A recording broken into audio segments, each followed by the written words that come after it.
Buenos días, soy el doctor Juan Manuel Arce. El día de hoy, como ya lo indicaron en la presentación, el día de hoy les voy a dar lo que corresponde a evaluación de daños y análisis de necesidades.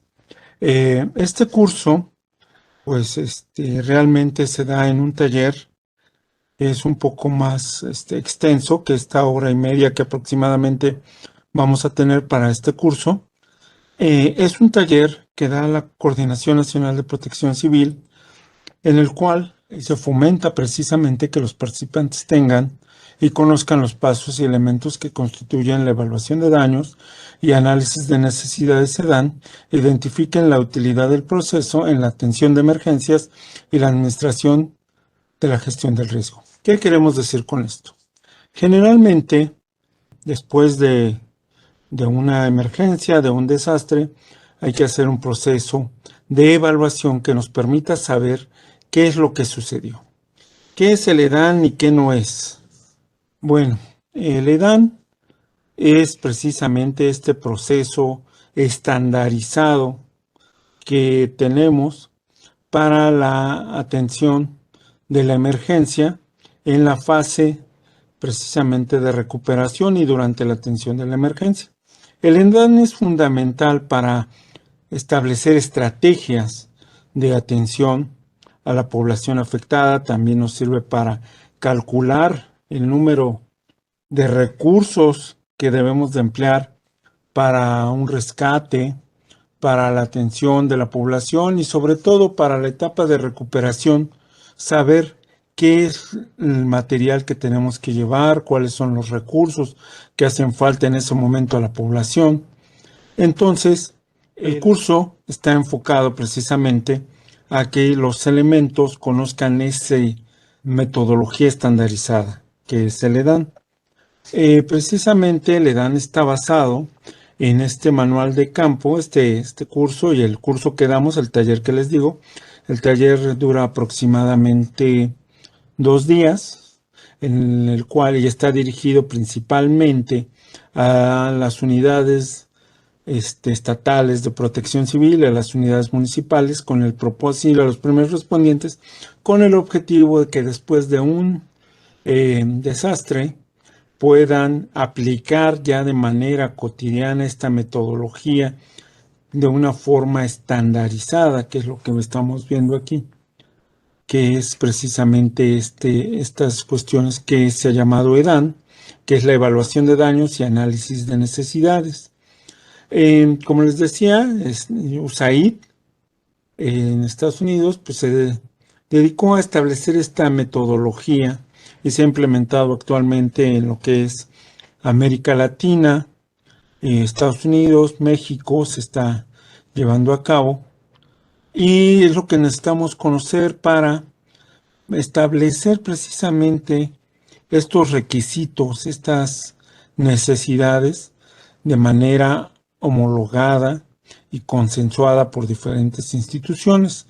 Generalmente el EDAN se debe de llevar a cabo por un grupo organizado de todas las instituciones que estén presentes, ya sean riesgos químicos, riesgos hidrometeorológicos, geológicos, de cualquier tipo. Las instituciones que están presentes deben de integrarse a este EDAN, como el caso de Profepa, el caso de Secretarías del Medio Ambiente, de Conagua, de Sedena, de Guardia Nacional. Pues generalmente este grupo multidisciplinario se organiza, así como se organiza el sistema de comando de incidentes, se organiza para llevar a cabo esta evaluación de los daños en el lugar de la emergencia. Y precisamente con esta metodología del sistema de comando de incidentes es que nos vamos a organizar para llevar a cabo esta evaluación de daños. Si bien el sistema de comando de incidentes nos sirve para la atención de la emergencia, Se debe de establecer, y en la parte de planificación, en la sección de planificación es donde corresponde establecer este grupo de evaluación de daños y análisis de necesidades con el objetivo de, después de una emergencia, llevar a cabo un recorrido que nos permita de manera rápida establecer cuál es la situación en el lugar.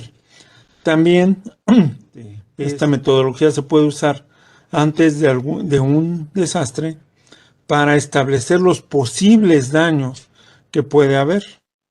Es algo que también necesitamos nosotros conocer y llevar a cabo con simulacros, con ejercicios, en los cuales nosotros conozcamos ya esta forma de organización para que en determinado momento no perdamos mucho tiempo a la hora de la evaluación. Aquí es conveniente establecer en las comunidades grupos que puedan transmitir desde el lugar afectado las situaciones. Esto nos ahorraría mucho tiempo, pero vamos a ir viendo poco a poco esto. El primer punto, como les digo, es en una emergencia, es implementar el sistema de comando de incidentes de acuerdo con la normatividad vigente. Hay un proyecto de norma que en breve estará ya vigente y esto nos va a requerir implementar el comando unificado, en el cual todas las instituciones participantes participan y toman decisiones, y a su vez van a estar pendientes de este grupo EDAN, que es el que les va a proporcionar la información para poder establecer una estrategia y una táctica en las operaciones. ¿Qué es lo que vemos después de una emergencia, en un desastre? Pues lo que nos vamos a encontrar son con caminos fracturados, caminos bloqueados, inservibles. Vamos a ver viviendas que han sido afectadas, inundaciones, vamos a ver árboles caídos, casas afectadas en sus muros o en su techo. Vamos a ver calles que han sido pues invadidas por el lodo, que tienen depósito de todo este deslave que puede haber en algún momento de algún cerro. Y todo esto es parte de lo que tendremos nosotros que estar considerando en la evaluación de daños. Pero la evaluación de daños es algo más que ir a contar cuántas viviendas resultaron afectadas. Eso es un checklist. Si nos dedicáramos a eso nada más, pues cualquier persona podría ir a hacer un EDAN y vamos a ver que se requiere una capacitación especial para hacer el EDAN. Por eso es que es un taller. Ahorita les estamos dando prácticamente una introducción, pero ya en el taller que implementa la Coordinación Nacional de Protección Civil, pues ahí ya se da de manera más específica y más precisa mediante ejercicios, se realiza y se enfoca bien esta perspectiva de los grupos EDAN. Para empezar, vamos a ver, ¿los desastres son naturales? Bueno, a estas alturas esperaría yo que todos los participantes me dijeran que no, que los desastres son socialmente construidos, y lo vemos con este ejemplo. Ya se ha usado mucho esta gráfica, pero sigue siendo de utilidad en lo que nos representa que, pues, cuando estamos en acorde con la naturaleza, en armonía con el medio ambiente, pues podemos estar conviviendo sin problema. Esta casa que estaba aquí, pues se ubica bien, pero después llegan más viviendas, de alguna forma deforestan la ladera, viene una lluvia y entonces se viene todo el lodo encima. Y entonces decimos, bueno, es que ya nos ocurrió un desastre, ya no es una calamidad, cuando nosotros construimos este riesgo, cuando nosotros somos precisamente quienes originamos por nuestra decisión estos desastres. Por eso es que decimos que los desastres no son naturales, son socialmente construidos. Pero vamos a ver específicamente la definición de desastre.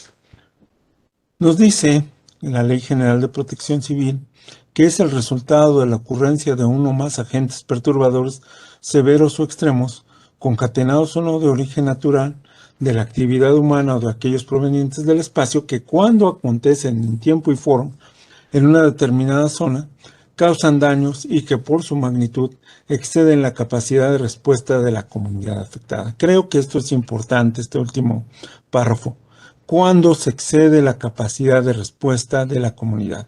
En términos de protección civil, si no se excede la capacidad de respuesta de la comunidad, es una emergencia y tiene el Estado o el municipio la capacidad de atender y solventar los daños, las afectaciones que se produjeron en esa comunidad.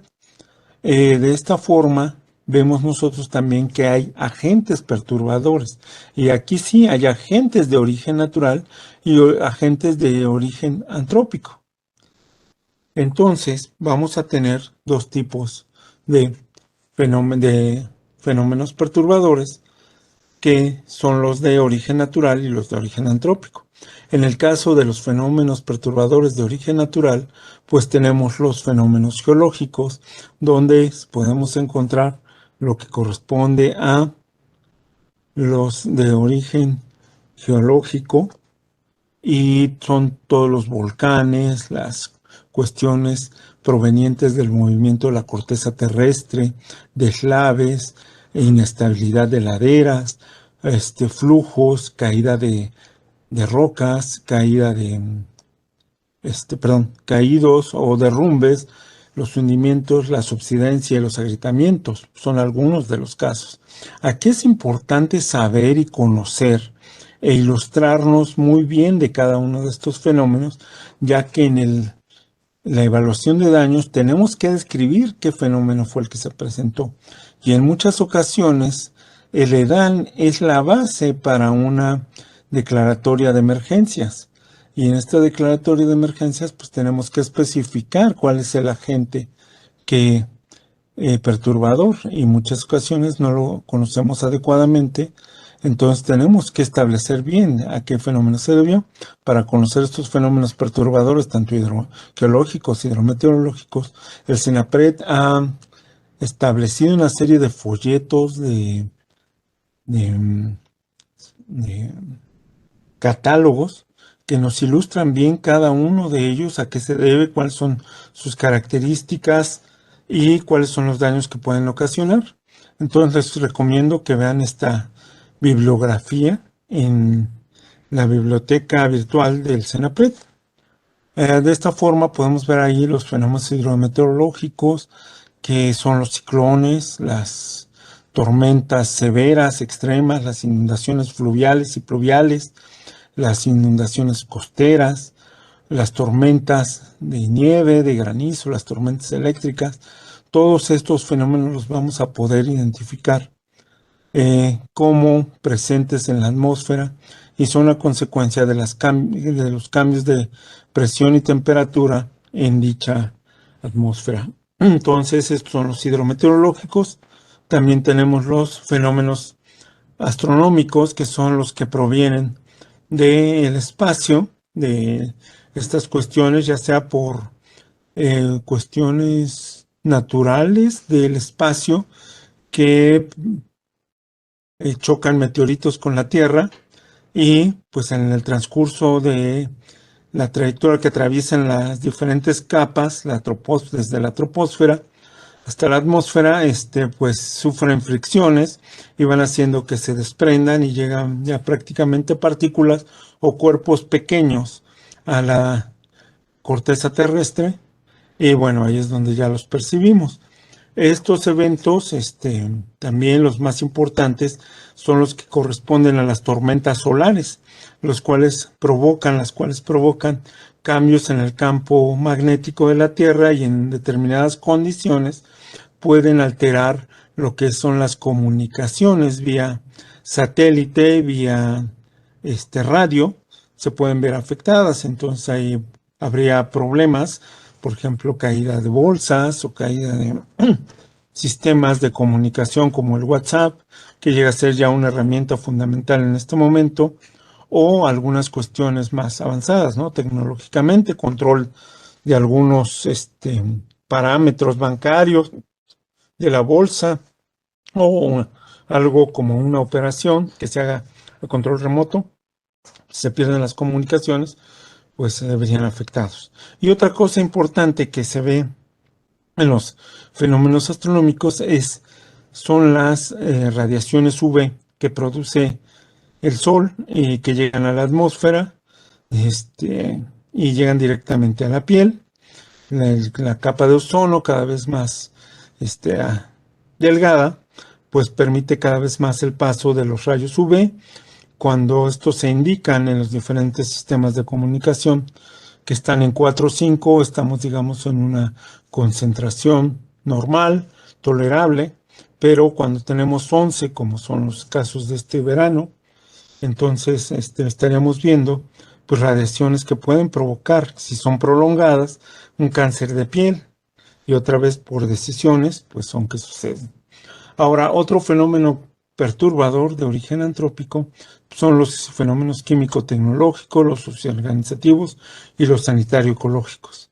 Veamos que los químico-tecnológicos principalmente son aquellos que provienen de el almacenamiento de sustancias peligrosas, de materiales peligrosos, y durante su transporte o almacenamiento llegan a estar mal confinados o tienen alguna afectación, ya sea por un percance con otro cuerpo o por cambio en las condiciones de presión y temperatura, podrían suscitarse eventos que ponen en riesgo a la población. Esto es el caso, por ejemplo, de las fugas que se producen en los tubos de Pemex, que al ser picados, pues liberan el material de manera gaseosa a la atmósfera, provocando nubes explosivas que, si no se evacúan las personas que están alrededor, pueden sufrir una quemadura en caso de que esta nube no confinada llegue a encontrar una fuente de ignición y encuentre con las condiciones adecuadas de concentración, pues prendería. En este caso, pues también tenemos las fugas de gasolina de las pipas que se llegan a volcar en las carreteras, los carros de ferrocarril que de alguna forma sufren afectaciones. Pues ahí están todos estos fenómenos químico-tecnológicos que también podríamos tener en casa, ¿no? El uso excesivo de cloro con detergentes, con ácidos.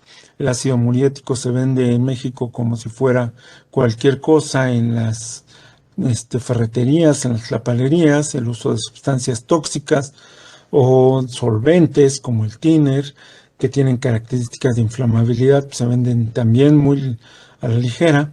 Entonces, todos estos materiales mal manejados, pues lo que van a producir es una afectación a la población. Aquí precisamente también hay EDAN específicos para lo que es afectaciones por fuego. La NFPA nos marca muy bien esas, cómo evaluar en esos casos los daños, las afectaciones. Y bueno, como ya verán más adelante, con la parte de Profepa, pues van a indicarles algunas de las características que ustedes deben de contemplar cuando hay un daño o una afectación por alguna de esas sustancias tóxicas o explosivas, ¿no? Eso ya lo verán detenidamente el día de hoy, en esta sesión, ¿no?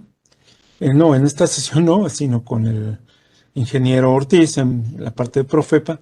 Ahí van a poder ver ustedes esas características. También vemos lo que son los fenómenos perturbadores de origen socioorganizativo.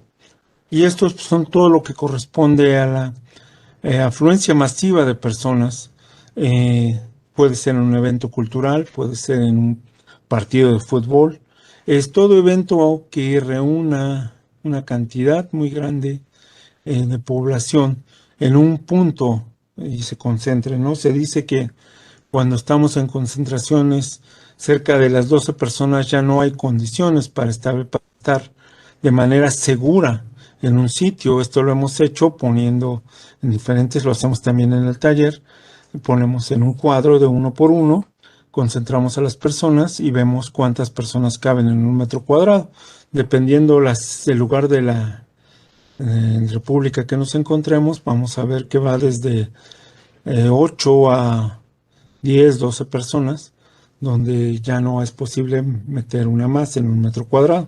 Por eso es que se ponen, dependiendo de la legislación local, un una cantidad máxima por metro cuadrado para condiciones de seguridad. Digamos que en 5 o 6 son tolerables, ¿no? Todavía concentraciones que garantizan de alguna forma que no haya estos conflictos, ¿no? De aplastamientos que conlleven a otra cosa, ¿no? Estampidas humanas que causan daños a otras personas, ¿no?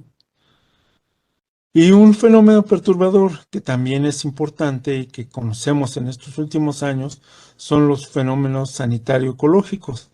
La pandemia de la que estamos saliendo, el COVID, pues es un claro ejemplo de este fenómeno sanitario-ecológico.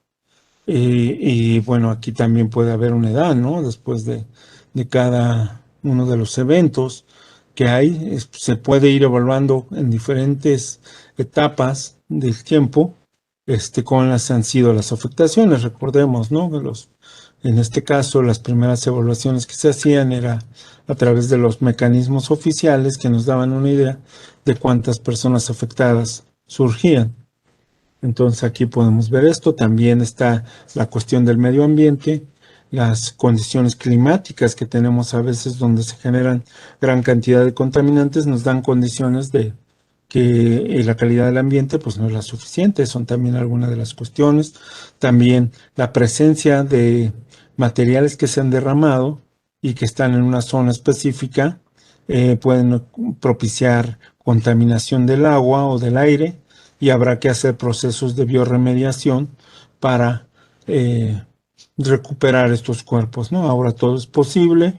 Entonces, casi la mayoría de los compuestos tóxicos son biodegradables con las técnicas que hemos utilizado para esto, ¿no? Entonces, bueno, estos son algunos de los ejemplos de los fenómenos, más bien son los 6 fenómenos que se presentan, y que dan origen a un desastre. Entonces ya sabemos que es un desastre. Lo podemos ver en la fotografía del lado derecho. Pues es una inundación que está sobrepasando, ¿no? Ahí los niveles de una casa. Pero vemos en el lado derecho, en el lado izquierdo, pues que precisamente esta casa está al borde de un río. Está creando condiciones de riesgo, y se dice que riesgos no gestionados son desastres anunciados. Y volvemos otra vez a este concepto de la construcción social del riesgo. No es que el río tenga una cuestión más allá de sus niveles cotidianos, sino que nosotros nos estamos ubicando en los márgenes donde generalmente se tienen establecidos los máximos niveles de este río, pero siempre estamos confiando a que no vaya a suceder, ¿no? Esto nunca pasa. Generalmente cuando vamos a hacer evaluaciones, lo que nos encontramos es gente que dice es que nunca había pasado esto, pero no recuerdan que los ríos tienen periodos de retorno de hasta 100 años, o los fenómenos naturales tienen periodos de retorno que debemos de estudiar. Entonces, cuando encontramos estas condiciones, pues son algunas de las cosas que deben de considerar el personal de los equipos SEDAN para la evaluación de daños. ¿Por qué? Porque no solo es levantar que hay una afectación, sino por qué sucedió esta afectación, y el propósito es que no vuelva a suceder en una próxima ocasión.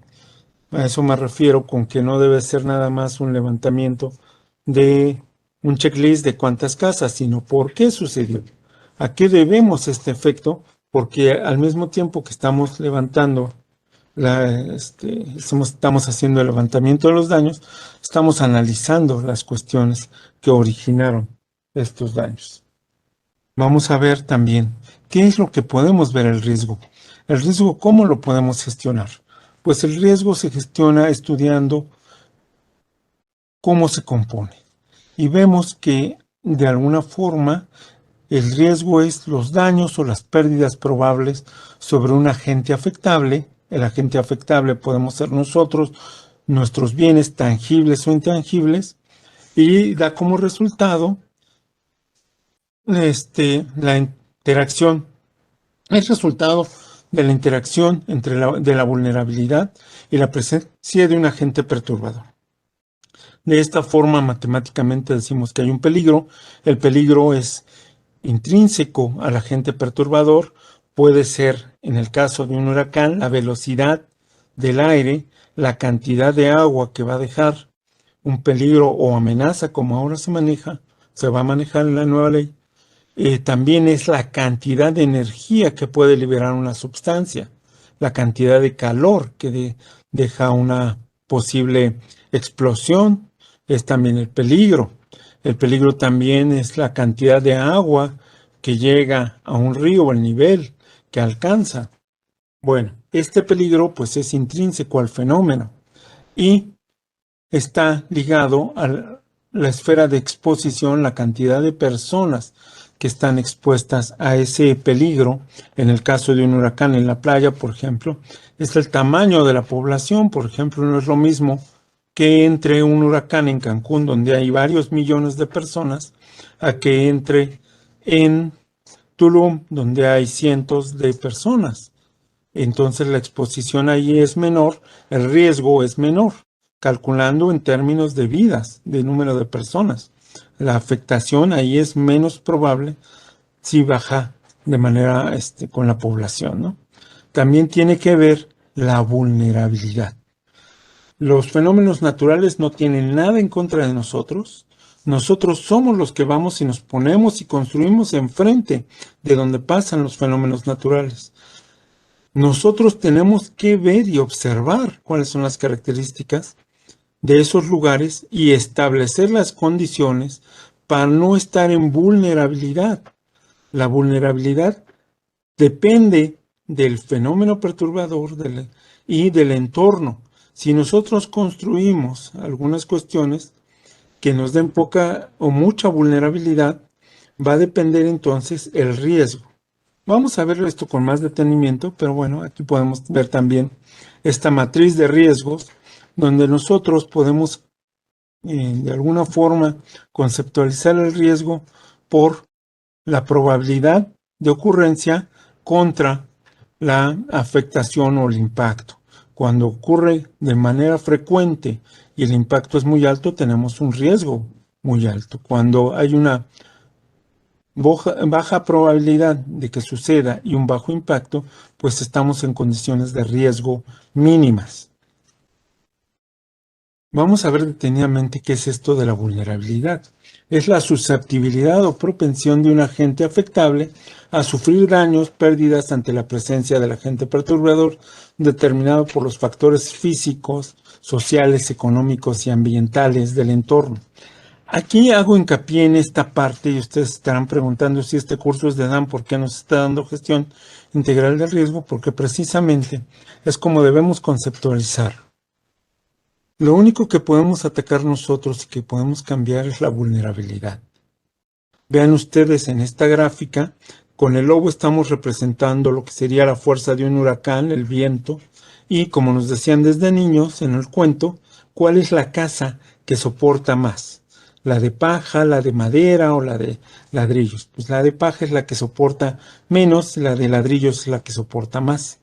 Entonces la vulnerabilidad va a ser mayor en la casa de paja ante un tornado, ante un viento fuerte y vamos a tener muchas más afectaciones.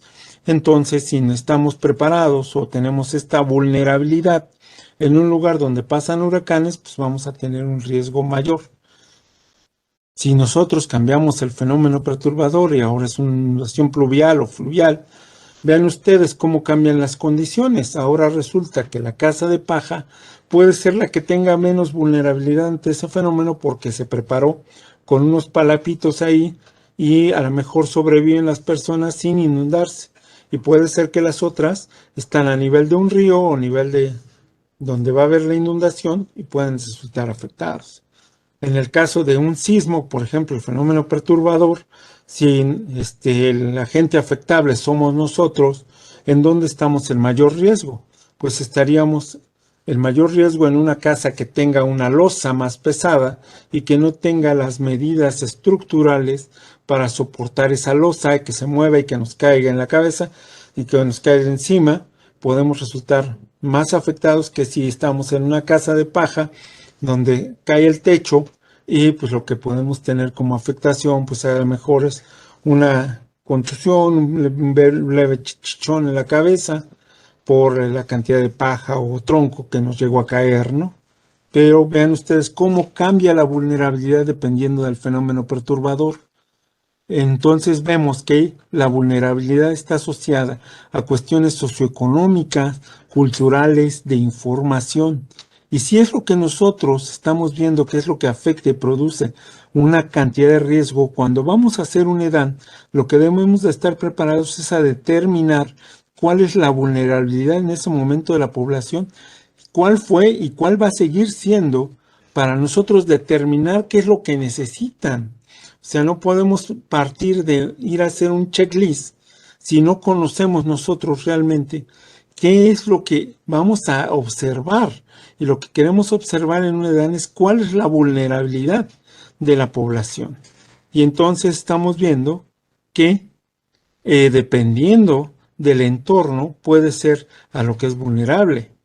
Vean ustedes en la casa de aquí de la superior derecha, aquí lo que podemos ver nosotros es unas cuarteaduras. Esto surgió después del sismo del 17 en Oaxaca, y ahí podemos ver nosotros que la estructura de estas casas no es la adecuada, no cuentan con castillos.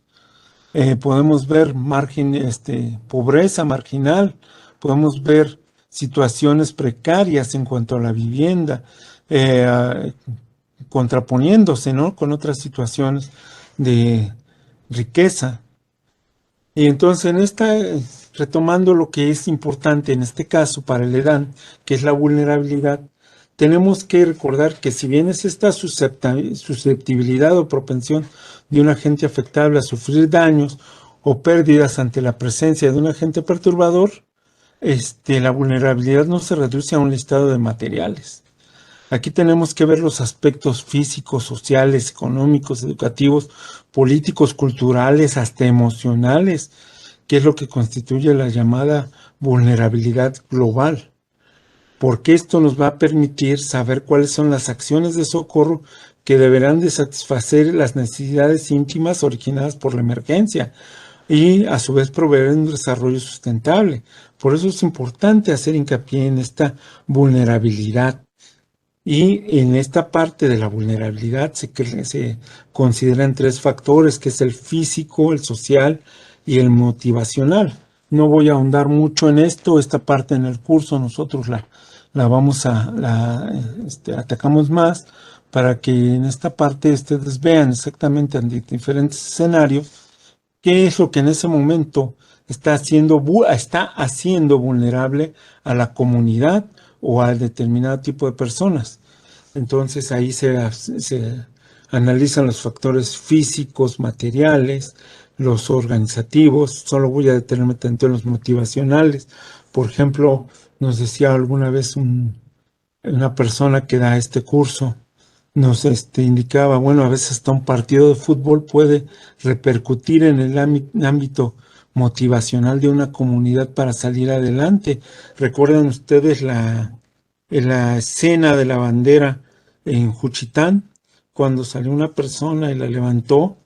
Entonces mucha gente tomó ánimo para reforzar el momento de recuperarse, ¿no?, de salir de ese desastre.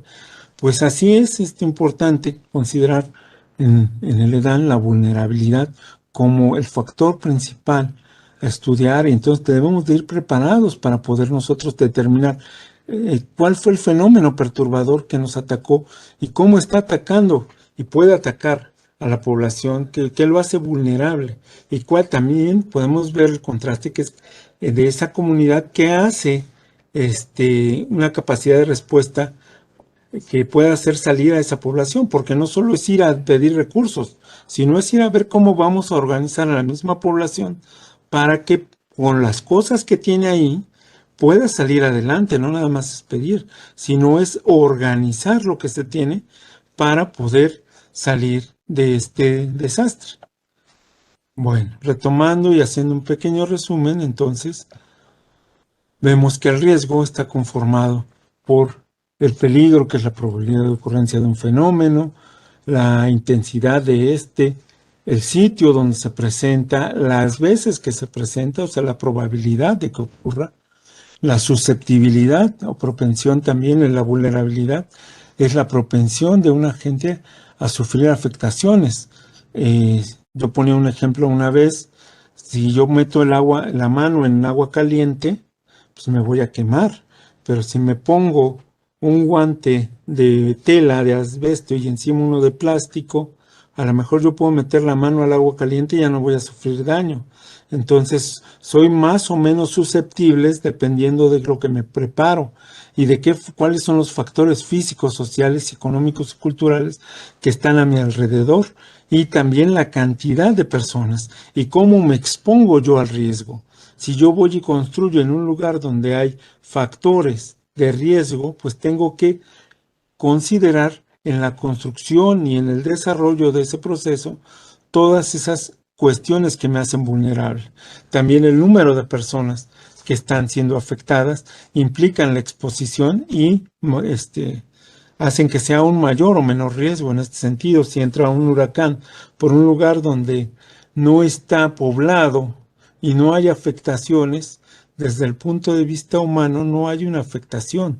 Puede ser que desde el punto de vista ambiental pueda haber alguna afectación al medio ambiente, pero el número de personas propensas a sufrir un daño es menor.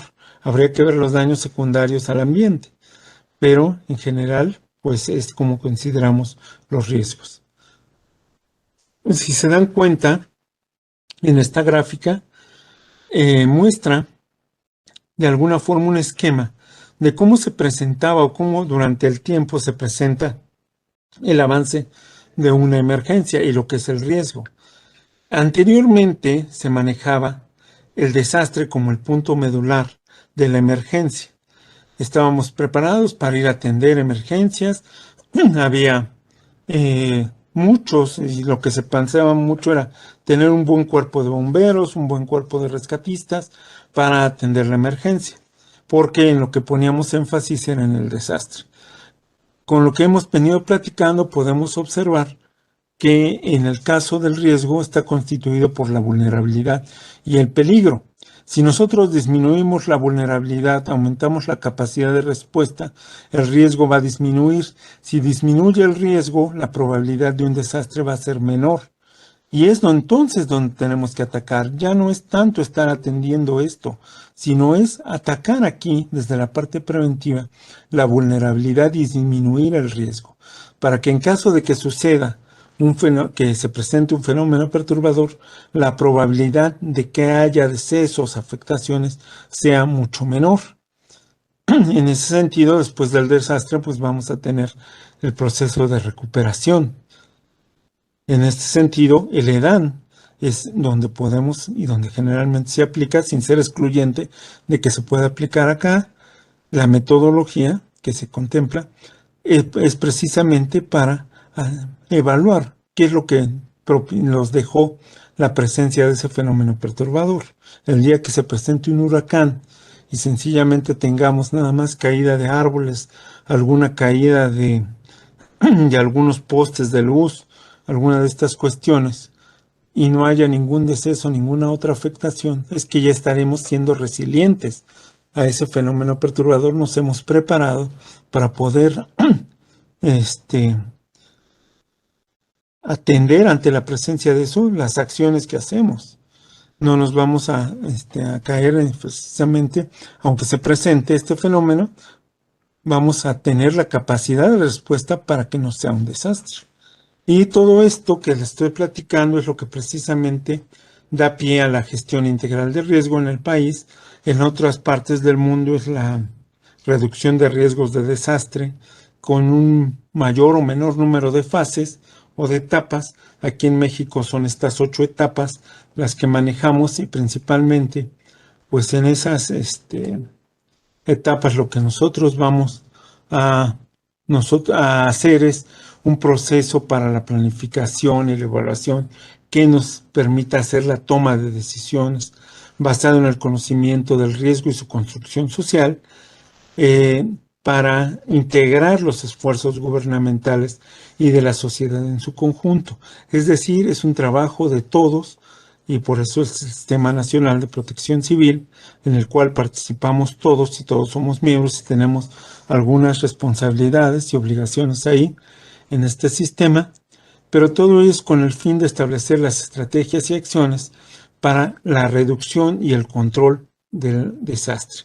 De esta forma, nosotros podemos ver que hay estas 8 etapas, desde la identificación del riesgo, la previsión, que es la asignación a diferentes instituciones o mecanismos que se encarguen del riesgo que se puede generar, y la prevención, aplicar acciones para mitigar este riesgo, ¿no? O disminuirlo, ver cómo se afecta la vulnerabilidad para disminuirla y propiciar elementos que propicien esto de disminuir la vulnerabilidad, y en caso de que no se pueda, pues establecer acciones de mitigación, que esto lo que nos pide es reforzar en determinado momento estructuras que puedan ser vulnerables ante un sismo de una mayor magnitud, pues hacemos acciones de reforzamiento. Esto sería la mitigación. En el caso de viviendas ubicadas cerca de los ríos, pues hacer más hondos los ríos con una mayor capacidad de carga, de flujo, para que no se vean desbordados. El dragado de los ríos, ahí es importante. Esas son acciones de mitigación, de prevención. Y luego, si ante el fenómeno, pues la preparación, el Comité Nacional de Emergencias, que se prepara siempre de un fenómeno perturbador, o los simulacros que llevamos a cabo para diferentes fenómenos perturbadores, como nos pide la ley, por lo menos 2 por año.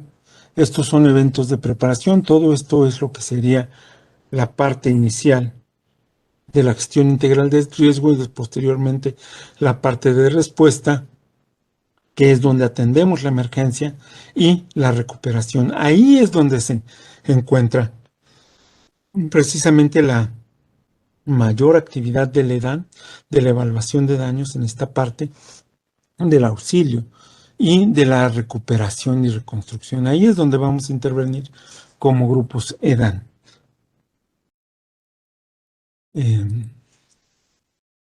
Recordemos, en la ley nos marca 38 fenómenos perturbadores, que son los que nosotros tenemos que conocer para poder describir en el EDAN qué es lo que sucedió, y como el EDAN, como precursor a la declaratoria de emergencia, pues nos va a permitir también conocer estos fenómenos, ¿no? Nos va a pedir conocer estos fenómenos. Como ejemplo de esta evaluación de daños de los fenómenos perturbadores, yo les pediría unos minutos para que enfocaran su vista en esta imagen y me dijeran qué ven, ¿no? ¿Qué observan? ¿Cuáles son los posibles riesgos que vemos ahí? La mayoría de ustedes me dirían, pues es un río. Algunos estarían viendo los cables, la parte eléctrica, pues que es un puente muy endeble, que al cruzarlo a lo mejor se cae esto. Pero ¿cuántos vieron ustedes esto? ¿Cuántos alcanzaron a ver que iba a venir un desbordamiento del río, que iba a venir una creciente y que se podría llevar a las personas que iban cruzando por ahí? Pues pocos, ¿no? ¿Por qué? Porque no tenemos la información del entorno, no sabemos qué está pasando alrededor. Nos hace falta, para evaluar esa situación, nos hace falta conocer las características del sitio, del fenómeno, cuándo sucedió, qué está pasando, en qué momento estamos del desarrollo de la emergencia. Entonces, todo eso es lo que lleva el EDAN. El EDAN es prepararnos para que no nos pase esto que nos pasó ahorita, ¿no? Con esta imagen de que no veíamos el fenómeno que podría surgir, sino que estemos bien preparados para que lo anticipemos y podamos ver más allá de lo que está presente, ¿no? Ya suena a comercial o a caricatura, ¿no? Déjame ver más allá de lo evidente. Esa frase la usamos mucho en el taller, porque realmente hay que verlo, ¿no? Y vean ustedes aquí. Aquí lo evidente sería en la parte de la izquierda, en la fotografía de la izquierda, pues es este desgajamiento previo que ya sucedió, que aquí ya tiene como resultado este lodo acumulado. Y sin embargo, vean, hay lo que probablemente se formó fue un pequeño talud aquí que después aprovecharon, aplanaron y construyeron estas casas. Entonces, los riesgos aquí pues son principalmente para los habitantes de este lugar y dependiendo de la magnitud podríamos abarcar estas casas. Entonces, toda esta población podría estar en riesgo después de una emergencia, después de un desastre en el cual nos deja estas condiciones, ¿no? Podríamos tener que, dependiendo de el tiempo, de las lluvias, de la acumulación de agua, de las características de la dureza del suelo en este lugar, podremos tener posibles deslaves. Entonces es lo que estaríamos reportando como afectaciones y posibles daños, así como lo que requeriría, ¿no? La maquinaria que sería necesaria para darle una seguridad a este talud o las acciones necesarias para poder estabilizar o en su caso mover a la población para que no esté en el riesgo.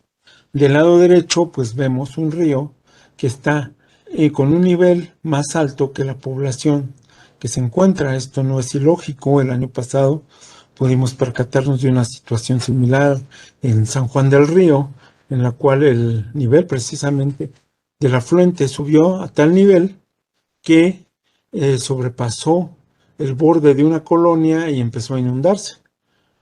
Ahí quien planeó y permitió que esa colonia se asentara en ese lugar no contempló el riesgo latente del río ante una creciente y entonces pues vino eso. En el caso de una evaluación de daños, nosotros estamos viendo el nivel, podríamos alertar que en determinado momento, si esta creciente sigue aumentando, pues habría que evacuar a una cantidad de personas directamente pegadas al río y ver qué sistema de drenaje o desfogue del agua tiene esta población para determinar si hay que hacer una evacuación mayor, ¿no? O qué tipo de ayudas se requieren, a lo mejor levantar más el nivel del río, hacer más hondo en esta parte, no sé, diferentes factores que podríamos nosotros llevar, ¿no? O ejercicio, les platico que durante el taller, pues llevamos a cabo también este, este ejercicio en el cual nosotros les solicitamos a los participantes que nos digan cuáles son las amenazas presentes de acuerdo con el texto que estamos presentando, que es una población rural de 8,000 habitantes y una urbana de 10,000, donde se presentan lluvias en determinadas épocas del año, donde haya inundaciones con un periodo de retorno de 5 a 7 años y posibles deslizamientos, ¿no? Entonces, ante eso, nosotros les ponemos este ejercicio para que hagan su primer EDAN, en el sentido de que nos digan cuáles son las amenazas, las vulnerabilidades, los riesgos. Aquí lo que encontramos es que muchas veces no sabemos distinguir qué es amenaza, qué es vulnerabilidad, riesgo. Para hacer un ejemplo rápido que les diría yo es un fenómeno perturbador, es una amenaza. ¿Cuáles son los fenómenos perturbadores? Deslizamiento de laderas. ¿Cuál es la vulnerabilidad? La exposición de la gente que está debajo de la montaña, que está suelo abajo. Y el riesgo es posible afectación de eh, eh, desde una inundación hasta un deslizamiento de tierra sobre la ciudad o sobre la población cercana, como un ejemplo, y el riesgo sería la muerte. ¿Cómo lo podríamos reducir? Pues estabilizando esas laderas con forestación en determinado caso y poniendo niveles, ¿no? Para alertamiento de la población. Eso es un ejemplo así rápido de lo que se hace en el taller. Aquí ustedes pueden ver también esta fotografía, en las cuales con las unidades estatales, les digo principalmente de protección civil y cuerpos de respuesta, nosotros llevamos a cabo estos talleres para que conozcan y vayan evaluando lo que van a hacer después de una emergencia.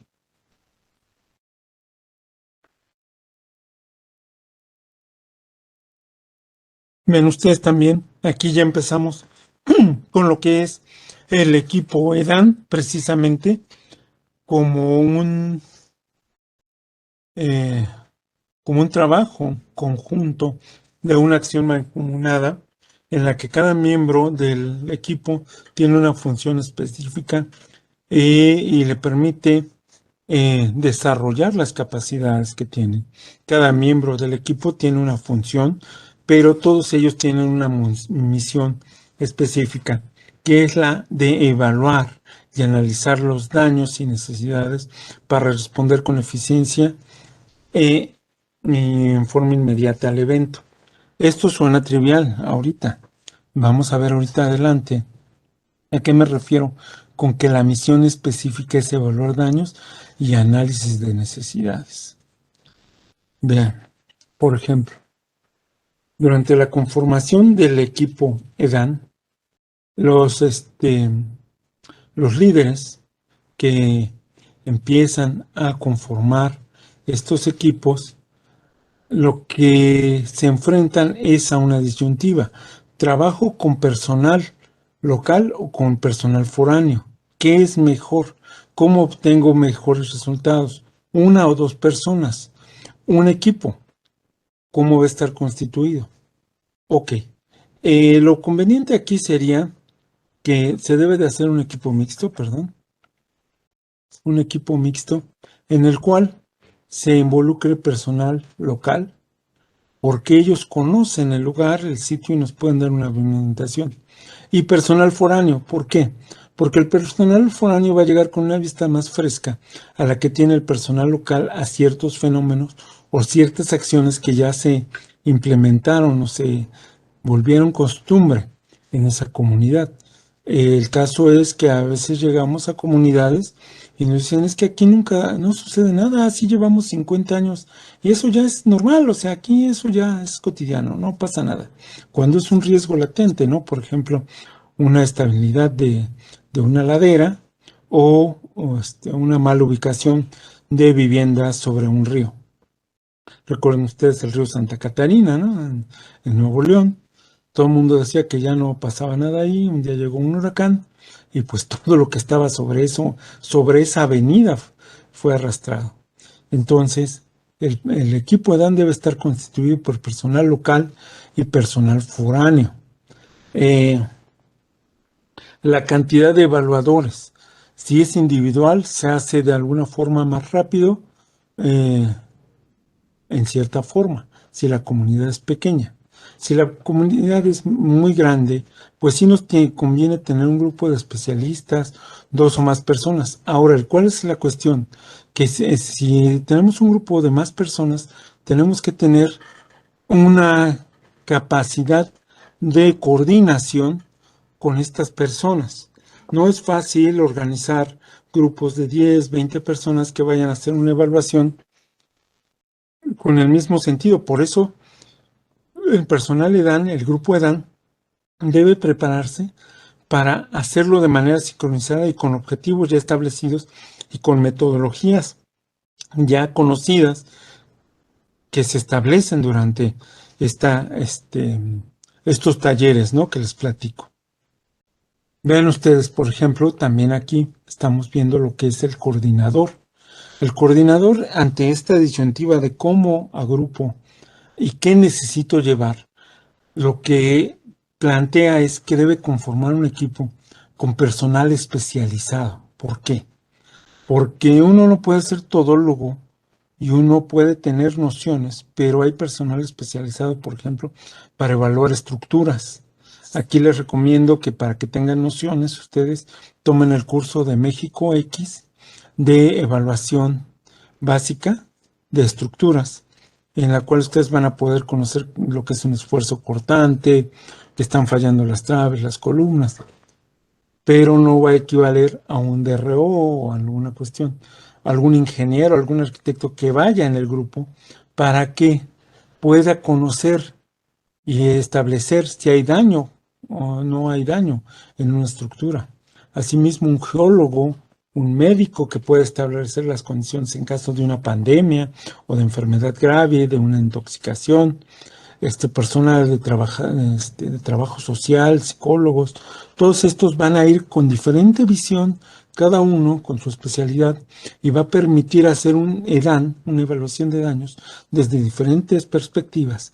Entonces es importante conformar este equipo con todas esas visiones de especialistas, y también debe estar apoyado por voluntarios que nos van a apoyar en el caso, por ejemplo, de bomberos, de Cruz Roja, de personal de protección civil, a levantar censos, a ir con la población, que ellos ya a veces tienen más familiaridad con ellos, sobre todo si son locales, para poder determinar en esos puntos donde hay posibles afectaciones. Entonces, este equipo EDAN tiene una función muy específica de conformarse con estos grupos de especialistas y entrenarse y llevar a cabo simulacros para que al momento de evaluar en una comunidad los daños, pues ya tengamos a este personal, digamos, ya listo para no empezar a implementar y ahora qué necesito, qué requiero, cómo voy a hacer la evaluación.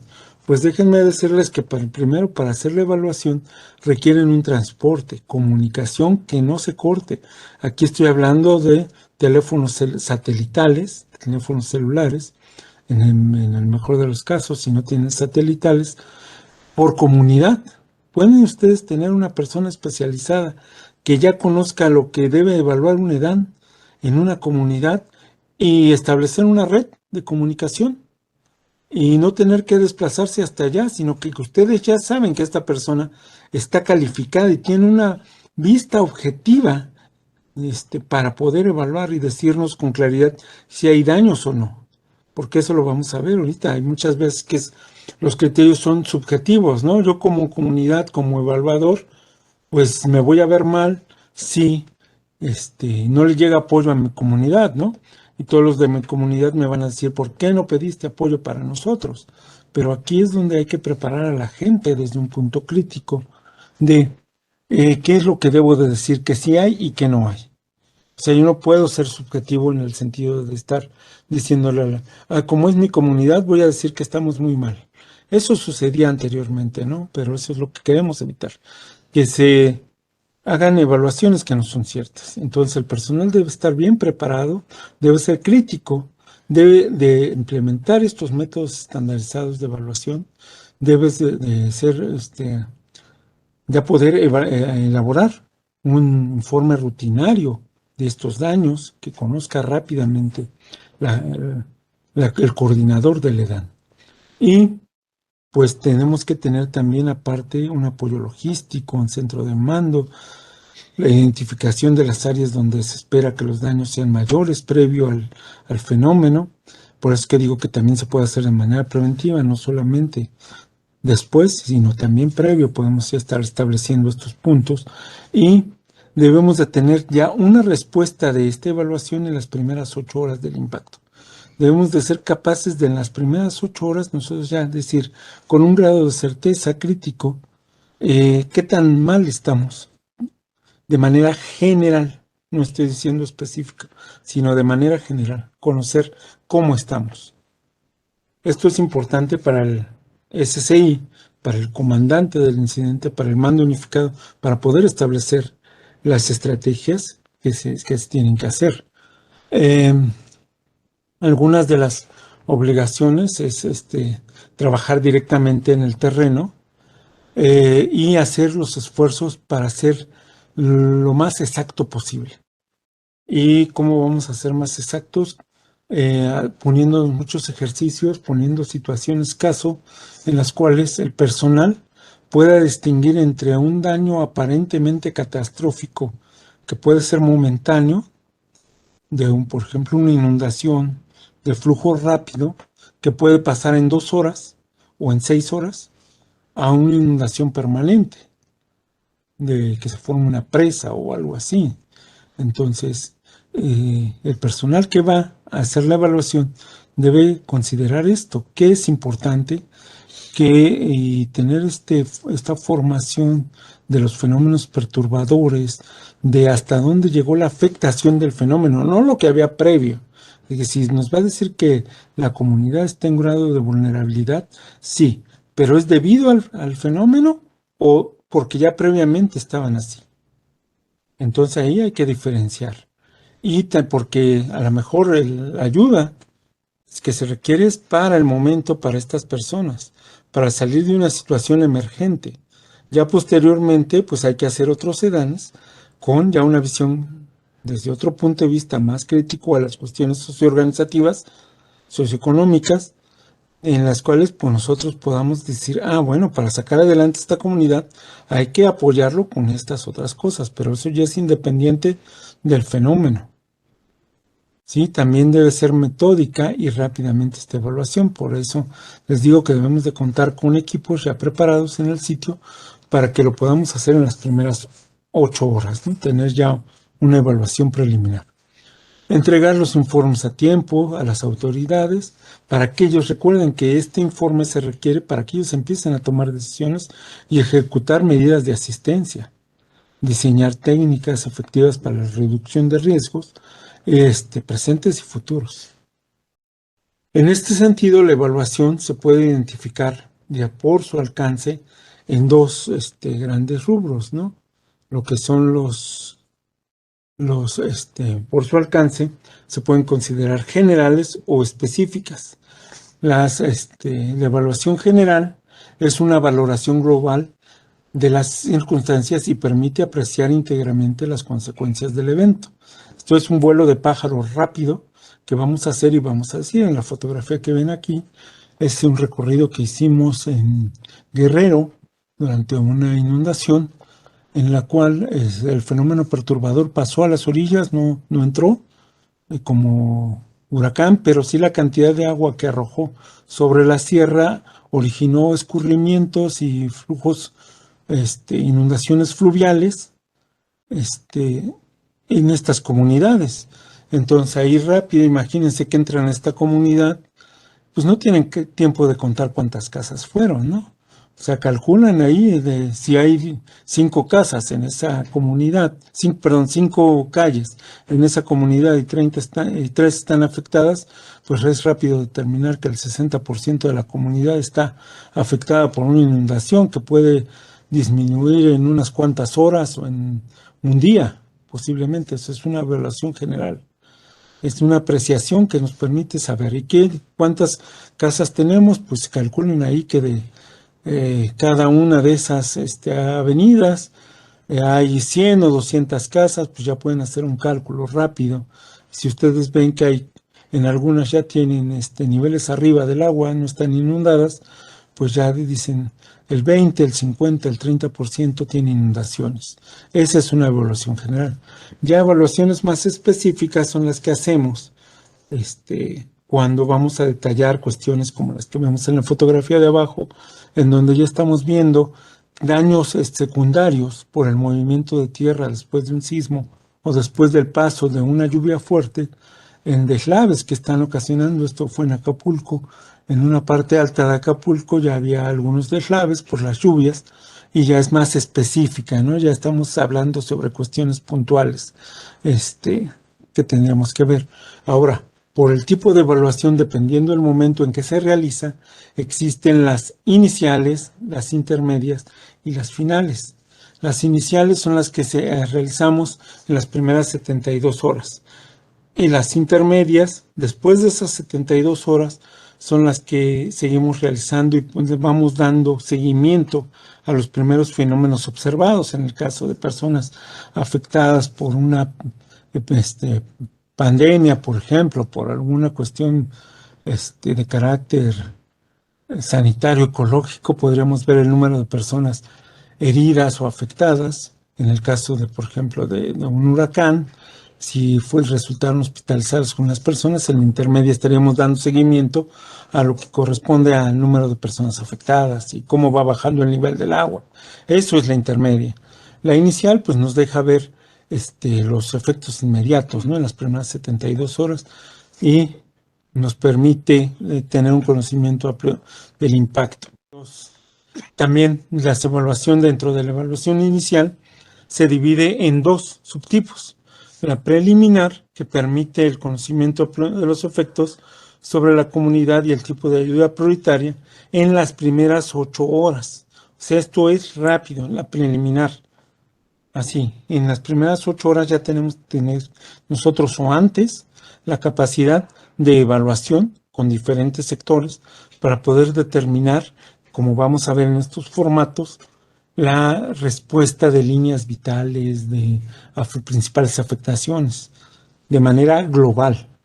Y la complementaria, después de las 8 horas y hasta las 72, como un máximo, es la que nos permite ya saber con más detalles cómo fue afectada la población en las líneas de salud, en las líneas vitales, que vamos ahorita a describir, ¿no? Que son cada una de estas casos, qué es lo que tenemos que evaluar. Bueno, también preparándonos para la evaluación, tenemos que tener nosotros previo al evento, o si ya nos mandan a un lugar a hacer la evaluación, pues nosotros por lo menos tenemos que tener Google Maps con la identificación de la población, en caso de no ser de esa región.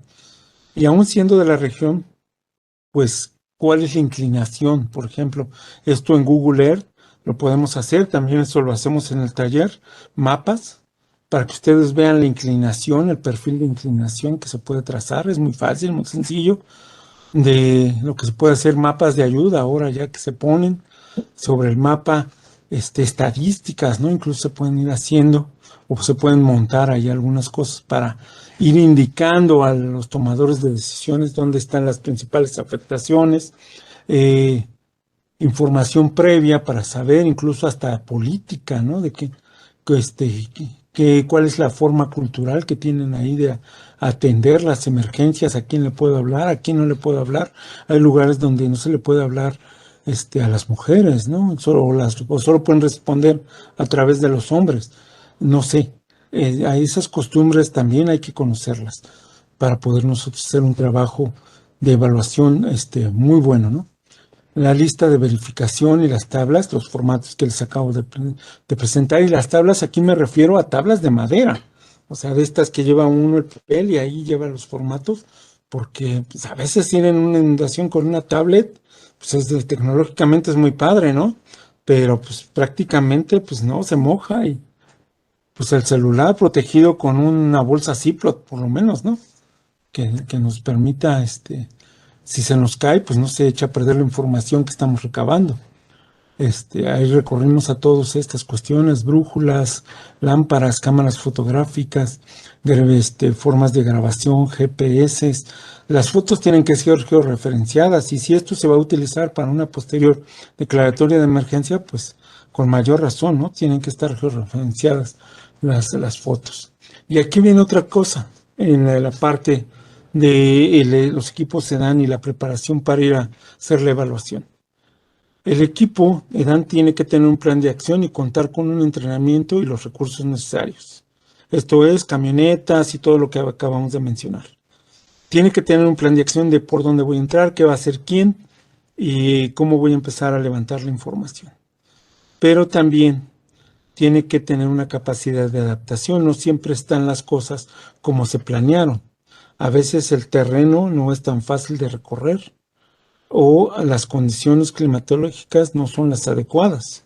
¿Cómo voy a ir levantando? ¿Cómo voy a ir escribiendo? Pues todo eso lo tenemos que hacer. Y sobre todo una cosa importante. Aquí nos hemos pasado en el taller, cuando damos este curso, nos pasamos hasta 15, 20 minutos discutiendo lo que es este punto. Vean ustedes, le corresponde mantener al equipo EDAN su entereza y dejar a otros la tarea de asistencia y cumplir con su responsabilidad de registrar objetivamente los daños en la comunidad y analizar las necesidades prioritarias a cubrir para mitigar el sufrimiento. ¿A qué me refiero? Que si a ustedes los mandan a 10 comunidades de una región y tienen que recorrerlas en menos de 8 horas, no se pueden detener a estar dando primeros auxilios a una persona. A lo mejor lo pueden estabilizar rápido si es una cuestión de que se estaba ahogando, de un pequeño torniquete, una cuestión así, pero tomen en cuenta que el tiempo que ustedes tienen es limitado y que viene equipo atrás que va a hacer eso con la información que ustedes le den. A lo mejor por detenerse a atender a una persona, pierden el tiempo para atender a toda una comunidad que requiere ser salvada de una avalancha, de una posible avalancha o de un deslave. Entonces, todo eso es importante y este punto se debe de entender bien. El equipo EDAN tiene una misión: evaluar los daños. No puede ir a dar asistencia. Aquí el problema es educar y ser compatible con lo que va a pedir y demandar la sociedad. Ya nos ha tocado casos de compañeros y compañeras que van a hacer el EDAN y son retenidos por la comunidad si no se detienen a atender a determinadas personas. Entonces aquí también eso lo deben de conocer. A veces es importante detenerse 2 minutos e ir al lugar, tomar fotografías, tomar las evidencias y pues, pasarlos con la población, o sea, no contraponerse con la población. Pero tampoco podemos detenernos a estar dando una asistencia o hacer una evaluación. Aquí debemos de ver a qué nos mandaron. Si nos mandaron a hacer una evaluación, no podemos detenernos a estar dando apoyo a otra comunidad. En tal caso se reporta y que vaya personal específico a dar apoyo a esa comunidad. Entonces les digo, es un punto delicado. También como información previa, ustedes vean en este DAN, para preparándonos, tenemos que ver las condiciones climatológicas de salud, más ahorita con el COVID, los antecedentes políticos de la región, cómo está la gente. Muchas veces se llevan a políticos a lugares donde casi casi los linchan, ¿no? Entonces nosotros como personal de protección civil, de primeros evaluadores, deberemos de advertir a las personas que pueden ir qué es lo que hay, ¿no? La información de qué hay en en esa parte al hacer la evaluación de daños. La infraestructura, los servicios, la historia sobre los desastres ocurridos, los nombres, las direcciones, los teléfonos de los posibles contactos locales para la evaluación. Y pues, como técnicas de recolección, básicamente son las que ustedes pueden ir estableciendo de acuerdo con sus capacidades. Yo les podría ahorita decir, lo indispensable ahorita es contar con un dron para hacer un vuelo de pájaro y establecer en un mapa las manzanas inundadas o donde hay viviendas caídas, ¿no? Pero si no cuentan con este dron, pues ¿qué voy a hacer? Pues siempre la evaluación en tierra es importante. Eh, un dron ahorita ya no cuesta mucho para un equipo de búsqueda y rescate o de personal especializado de DAN, pues debe ser fundamental para una unidad estatal de protección civil, pues debe ser fundamental tener ya un dron. Ya no son muy caros, igual un municipal puede tenerlo. Antes eran vuelos de helicópteros solamente. Entonces, como técnicas, como de recolección de información, pues siempre está la parte superior, pero no hay nada como ir a la evaluación en tierra, ¿no? Lo más posible ir a recopilar cómo quedaron por dentro las viviendas, cuáles son las condiciones de sus enseres domésticos ahí, de la población, ver que tengamos esa capacidad de recolección rápida de una evaluación, cuántas personas, qué número de casas, y cuántas, en qué porcentaje fueron afectadas, ¿no? Por eso es importante que vayan diferentes personas con diferentes disciplinas. Hay técnicas más sofisticadas como imágenes satelitales o sensores remotos que en determinado momento para algunas emergencias nos pueden ayudar. Hay ocasiones que vamos a necesitar georradares, por ejemplo, para evaluar en el caso de una mina las posibles afectaciones, o vamos a necesitar equipos de diferentes tecnologías para evaluar diferentes situaciones. Por ejemplo, en la cuestión de químicos, que ahí tenemos que saber con qué debemos de contar para analizar, ¿no? Esas cuestiones muy específicas de riesgos químicos. Por ejemplo, aquí regresando, técnicas de recolección de información en un incendio, pues asesorarnos con los compañeros de bomberos. Algunos de ellos son peritos en incendios y pueden saber a partir de las residuos que quedan, saber a qué tipo, por qué se originó el incendio y si puede, si ya está totalmente apagado, en caso de incendio forestal, por ejemplo, si ya está totalmente apagado, cuáles son las afectaciones, etcétera. Siempre hay que tener especialistas. Vuelvo al formato en el que vamos a recabar la información. Vamos a ver ahorita, les voy a presentar unos ejemplos de estos formatos, qué es lo que llevan. El formato preliminar vimos que ya está dirigido a la apreciación del desastre en busca de una estimación aproximada de lo ocurrido a nivel local y permite precisar rápidamente antes de las 8 horas la información esencial para tomar decisiones a corto plazo. Y el complementario, como les decía, es identificar antes de las primeras 72 horas eh, los detalles más específicos que nos permitan dar respuesta y detectar puntos críticos de la fase de rehabilitación. Esos son los dos que tenemos, el preliminar y el complementario, como evaluaciones iniciales. También está la información familiar en censos, en lo que son refugios temporales. Nosotros podemos tener esa parte de la información, ¿no? Y facilita eh, sobre todo el control en refugios temporales. ¿Qué llevan estos formatos? Pues principalmente llevan la información de estas áreas que se presentan aquí.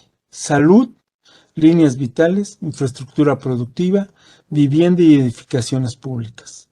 Es lo que tenemos nosotros que dar salida en los formatos.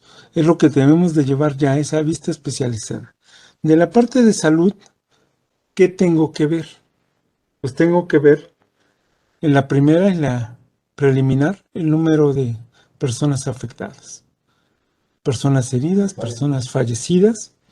Y aquí debemos de tener cuidado cómo difundimos la información. Recuerden que son datos personales y está la Ley de Seguridad de Datos Personales que nos dice en casos de emergencia qué podemos presentar y qué no. Aquí hay que tener cuidado, por ejemplo, los nombres, podemos darle de manera inicial el número de personas, no sus generales. Y sobre todo si están heridos, pues son datos personales sensibles a veces, ¿no? Entonces, ¿qué otra cosa tenemos que dar como guía para salud? Pues las pérdidas en los centros asistenciales, los recursos humanos, si hay médicos, si hay enfermeras, con qué infraestructura se cuenta. Y recordemos el caso de Tula, por ejemplo, se necesitaban tanques de oxígeno para atender a los pacientes que estaban en ese momento pues siendo desbordados, ¿no? Por la inundación y se tenían que trasladar y requerían tanques de oxígeno. Daños en la infraestructura, pérdida de equipos, suministros que deje de haber, y otras cuestiones, ya está para la preliminar, ¿no? La periodicidad en cuanto al número de camas que van siendo disponibles, cuántas se ocupan inicialmente, cuántos se van recuperando, la capacidad y tipo de servicios que se van a prestar en las diferentes clínicas, hospitales, a donde se trasladaron o se deben trasladar. En ocasiones es muy importante también reportar que no hay en el lugar la capacidad de respuesta para una persona y que se debe trasladar vía helicóptero a otro lugar. Entonces ahí es importante, como le dan, establecer este puente aéreo y de nosotros va a depender, ¿no? Del equipo EDAN. También aquí vemos los efectos secundarios después de una emergencia, pues empieza a haber mala disposición de desechos sólidos y ahí vamos a tener posibles plagas, manifestación inadecuada, manipulación, perdón, inadecuada de alimentos. Está bien, se llevan alimentos, pero la forma en que se están distribuyendo no es la higiénica, entonces eso va a causar problemas de gastrointestinales, ¿no? Por ejemplo, alta concentración de personas en un refugio, hacinamiento, deterioro de las condiciones ambientales, eh, interrupción de programas de salud, vacunación que hay en el momento. Entonces, todo esto en cuestión de salud lo debe llevar el EDAN. Aquí debemos de empezar a ver si es necesario, por ejemplo, campañas de sanitización. Otra cuestión que debemos reportar como daños son las líneas vitales. El agua, el alcantarillado, la energía eléctrica, las telecomunicaciones, el transporte, son a grandes rasgos las áreas que vamos a tocar aquí como líneas vitales. En cuanto a profundidad, depende del formato. Si es una preliminar, básicamente de manera gruesa, si hay no agua, si se rompió un pozo, si está funcionando la bomba, si está el desagüe, el alcantarillado en condiciones de desfogar todo el flujo que se generó en sí, todo eso de manera gruesa. La energía eléctrica, generalmente después de huracanes, de inundaciones, pues vamos a tener afectaciones. En el caso de CFE, ellos ya automáticamente ya están coordinados después de un evento. Ahí prácticamente nada más estamos vinculando con ellos en el sentido de que nos den el porcentaje de avance, pero ellos ya después de un desastre generalmente ya articulan muy bien sus equipos. Esto no quiere decir que no estén presentes en el EDAN, sino que precisamente debemos integrarnos con ellos y saber cuáles son las necesidades en cuestión de energía eléctrica. Las telecomunicaciones, los radios, el internet, los medios de comunicación, qué es con lo que cuentan. El transporte, ahí incluyen los puentes, cuántos puentes se cayeron, las carreteras, si están en condiciones o no, personal de Secretaría de Comunicaciones, transportes, deben de estar ahí ya también en el equipo de DAN para que puedan evaluar esto. Ahora, otra parte es la infraestructura productiva. A veces nos enfocamos tanto en el número de personas y casas que se nos olvida todo alrededor. Y parte del EDAN es precisamente evaluar de manera gruesa al principio, de manera general, la actividad productiva. Aquí, por ejemplo, vemos en la fotografía el ganado, ¿no? Después de una inundación se dispersa por toda la comunidad y a veces pues hay que recogerlo, recolectarlo, y qué puede suceder, ¿no? Hasta problemas ahí de falta de abasto de algunas cuestiones, materias como la leche, la carne, que puede estar por si no se contabiliza esto, ¿no?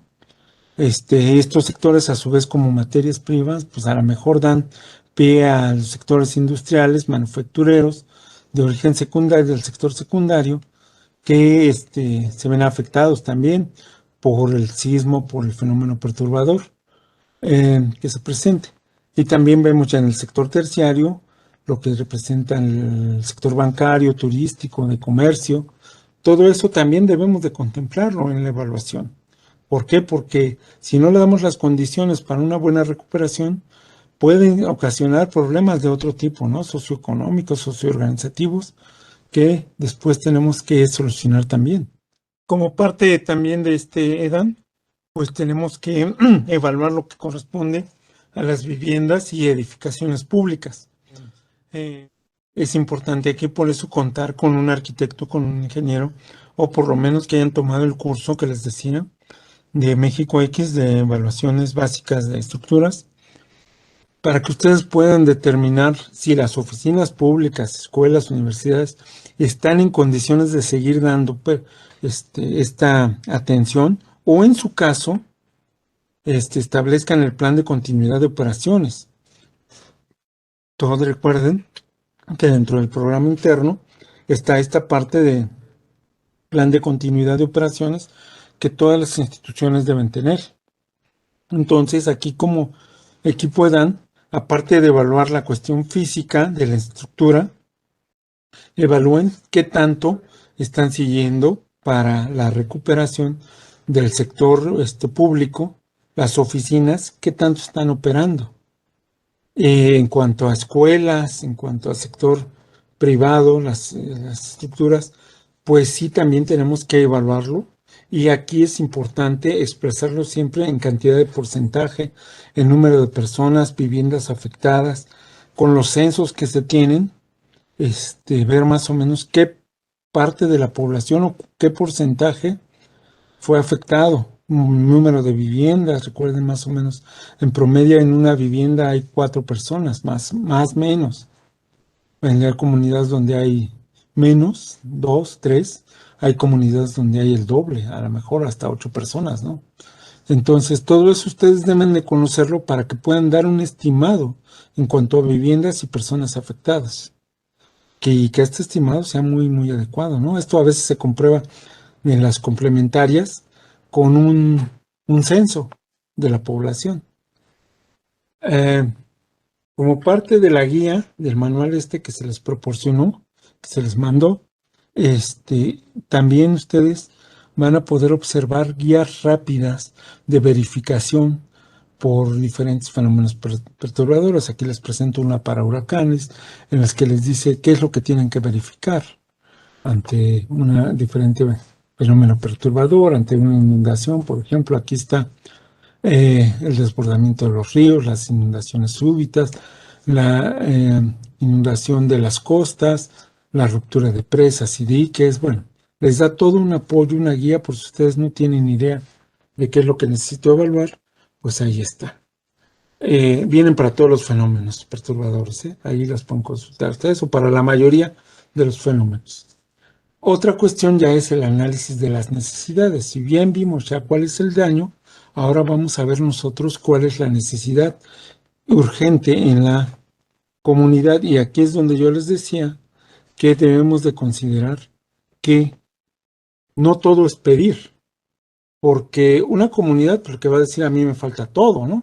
Aprovecho ahorita que me cayó el huracán para que me surtan aquí, me ajuarían bien, ¿no?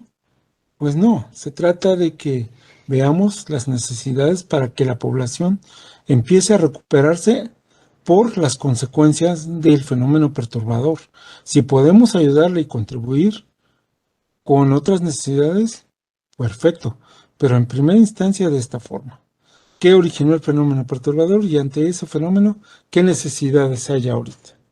Entonces, una cuestión importante es constatar las necesidades reales de la población y ponderar qué tanto es vivienda, qué tanto son enseres, si hace falta refugios temporales, alimento, mm, eh, cuestiones de este estilo. Y a su vez identificar recursos locales. Puede ser que nos pidan, en el taller les ponemos un caso, ¿no? Que me digan, es que yo necesito ladrillos. Oye, sí, pero tu vecino está afectado también igual que tú y él produce ladrillos aquí en esta comunidad. Entonces, pues vamos a reactivar la economía, pues, que ellos produzcan ladrillos y ustedes, pues a través de que reactivan con ladrillos, pues a lo mejor le van a dar otro suministro, materiales, algún alimento, qué sé yo. O sea, el chiste es interconectar las diferentes cuestiones de la comunidad para que puedan compartir los recursos locales. No todo es pedir, ¿no? Y aquí calcular los recursos externos, pues que sean necesarios. En algunos casos, pues llegan a pedir, bueno, es que ya me dieron una despensa, ya me la dio Cruz Roja, pero no me la ha dado Sedena, y me falta la que está dando Marina, y me falta la que está dando Protección Civil. No, si no son estampitas, ¿no? O sea, a una comunidad le toca que le dé la despensa Cruz Roja, a otra Sedena, a otra Marina, pero es la misma despensa distribuida por diferentes instituciones y es para que se mantengan, o sea, es lo que debemos de difundir entre la población, que en estos evaluación de daños y análisis de necesidades, lo que se va a dar es el kit de sobrevivencia de emergencia. No es para que vayas a comer todo un mes, es para que vayas comiendo de 5 en 5 días a lo mejor, ¿no?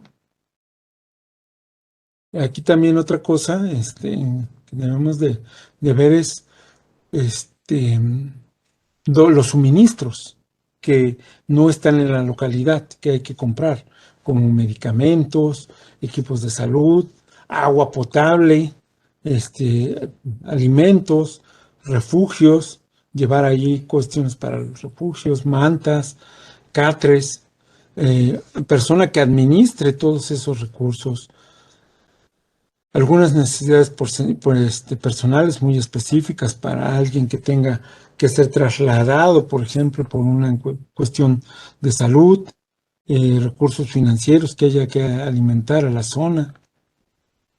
Entre los medicamentos, pues lo que nos indique el personal médico y bajo prescripción de personal médico que indique que hace falta para esa comunidad, para esa clínica, para ese hospital, pues los analgésicos, antibióticos, anestésicos, cardiovasculares, como son bueno, todas estas medicinas para gran parte de la población, ¿no? En la amlodipino, en los sartán,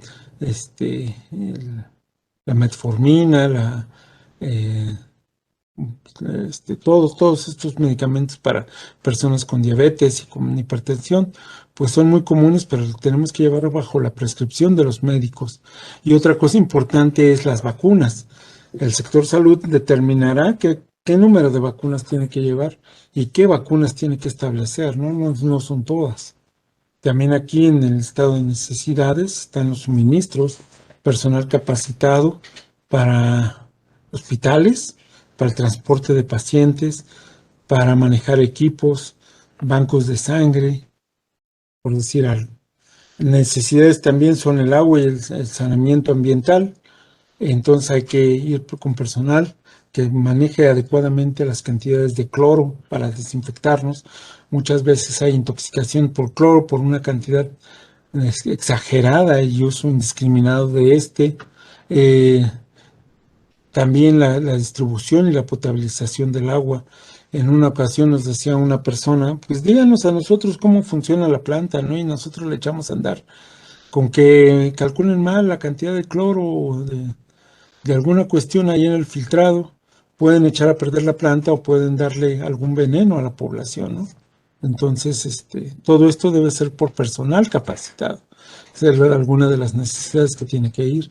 El control de vectores, después de una inundación y casas que fueron anegadas, pues hay que hacer una sanitización con diferentes plaguicidas, con diferentes sustancias incluso hasta las calles a veces se ven rociadas con diferentes tipos de plaguicidas y aquí cabe de los males el menos, ¿no? Por ejemplo, para contener el dengue en zonas bajas, en zonas de playas, pues a lo mejor es necesario regar insecticidas, plaguicidas durante varios días para contener estos vectores, ¿no? A lo mejor después tenemos problemas ahí posibles problemas mutagénicos, carcinogénicos por estos plaguicidas, pero de momento pues contienen la emergencia. Entonces, siempre con medida, bajo control por personal especializado. ¿Cómo voy a manejar las excretas? ¿Cómo voy a manejar la basura? ¿Dónde voy a ubicar los retretes? En caso de poner un centro de mando, ¿cómo voy a estar dando salida a todo lo que se genera en ese lugar, basura, agua, todo esto en las necesidades se debe plantear. También aquí otra cuestión es la alimentación. Los que han hecho lineamientos bueno, los que han visto los nuevos lineamientos de las declaratorias de emergencia, podrán ver que hay una cantidad ya señalada de diferentes alimentos que ustedes van a tener que seleccionar de acuerdo con las características y cultura de la población. O sea, hay personas que no comen atún, por ejemplo, enlatado, ¿no? Hay personas que son más de maíz, de alguna otra cuestión de ese estilo para poder mantener una dieta de recuperación o de emergencia. Eh, Se trata de hacer un consenso ahí con la población para ver qué es lo que requieren y cuántas personas, ¿no? De los refugios, si se instalaron, hay generalmente el DIF, es quien proporciona recursos para esta zona, que son los refugios temporales, ver cuáles serían algunas de las necesidades que se tendrían de acuerdo con la emergencia. Bueno, también la administración, la logística, como les decía, las telecomunicaciones, a lo mejor personal de Sedena que establezca una torre ahí de comunicación o de marina, dependiendo, ¿no? Donde se dé la afectación, personal de la Guardia Nacional, que pudiera establecer ahí un sistema de telecomunicación o logística para dar seguridad a las personas en los refugios temporales o en las zonas afectadas. Todo esto son necesidades también, ¿no? Otras necesidades ya muy específicas, pues si alguien requiere un traslado, equipo de higiene personal, generalmente se da un kit de aseo personal, un kit de limpieza, y generalmente como las cocinas del ejército se establecen, pues la comida se distribuye de esta forma, ¿no? En cuanto a necesidades, pues también hay que ver algunas muy prioritarias, no porque las deje al último sean menos importantes, sino que para que las tomemos en consecuencia al último, son las del personal capacitado para búsqueda y rescate urbano, búsqueda y rescate rural, a veces con binomios caninos, y personal con productos químicos, personal muy específico de la Profepa que vaya a analizar y a ver cuáles fueron las consecuencias, ¿no? De estos derrames que pueden haber por alguna sustancia química y que nos informe, ¿no? A nosotros, al puesto de mando, operaciones con estas fuentes radioactivas que se llegan a perder en algunos hospitales. Y como les decía también, hay en el manual, en el catálogo, en el manual de campo, hay una serie de listas rápidas de verificación en cuanto a necesidades. Si yo no sé qué puedo necesitar como población después de un huracán, aquí me vienen algunas temáticas, algunas cuestiones que me sugieren algunas de las necesidades que surgen después de un huracán, ¿no? Como maquinaria pesada, equipo para remoción, materiales para alojamiento de emergencias, apoyo con alimentos, sistema de purificación de agua, vigilancia epidemiológica. O sea, ustedes pueden establecer algunas cuestiones de necesidades con base en las guías que se les marca. La medición del impacto adverso, pues aquí es importante que ustedes conozcan qué tanto es fuerte y qué tanto es tantito y qué tanto fue poquito, ¿no? O sea, ¿cómo vamos a evaluar si un evento nos pegó y nos causó un gran daño? Pues de acuerdo con la vulnerabilidad que estemos viendo de la población en ese momento. Hay comunidades que les digo son afectadas con inundaciones. Después de 8 horas o 24, ya no hay, la afectación ya se fue, ¿no? Pero ¿a qué se debió? Pues posiblemente a una ruptura de un dique en el río o alguna cuestión así. Entonces hay que ver cómo fue el impacto, ¿no? Y asegurar que no vaya a causar otras cuestiones. Recuerden que los desastres son alteraciones intensas en las personas, los bienes, los servicios y el medio ambiente causadas por un suceso natural o generado por la actividad humana que exceden la capacidad de respuesta de la comunidad. Por ello, la situación de desastre se dará en la medida que existe un desequilibrio entre las necesidades y la capacidad de respuesta o la capacidad operativa. ¿Sí? Entonces, de ahí viene precisamente que tenemos que evaluar cuál fue el impacto, si tiene capacidad de respuesta a la comunidad o no. Eh, los impactos pueden ser directos o pueden ser indirectos. Los directos son los que vemos en primera instancia sobre las personas, el ambiente, los activos, los recursos. O sea, vemos si se cayó una casa, ¿no? O se inundó una población. Pero los efectos o las pérdidas indirectos son los que van a surgir después de eso, a consecuencia de los impactos directos. La alteración en el flujo de recursos, los ingresos no percibidos, los gastos e inversiones no previstas. En sí, todos esos impactos también debemos de considerarlo, por eso debemos ir contemplando con una visión amplia la evaluación del daño. Y se reconocen 4 niveles de afectación. En la legislación de nosotros, también en el artículo 21, me parece, se señala lo que son niveles de, de afectación y a qué nivel de los 3 niveles de gobierno corresponde la atención. Los 2 primeros niveles son situaciones que pueden ser atendidas localmente para emergencias. A lo mejor la primera pues es totalmente del municipio, del nivel 2, una situación que puede ser atendida con la movilización de recursos locales adicionales a los dispuestos para una emergencia, o sea que el gobierno del municipio le mete un poquito más de recursos, ¿no? Sin exceder esta capacidad. Nivel 3 ya sería una situación en que requiere ser atendida la emergencia con apoyo de otras localidades o del otro nivel de, de gobierno, departamental, estatal o federal. Entonces, este nivel 3 ya empieza a ser, digamos que para el Estado, y nivel 4 ya sería para la federación, ¿no? Requiere el apoyo nacional. Entonces, de esta forma vamos nosotros a poder decir, pues es una emergencia de nivel 1 o 2, nivel municipal, nivel 3 estatal, nivel 4 federal, generalmente, ¿no? Así es como estaremos manejando.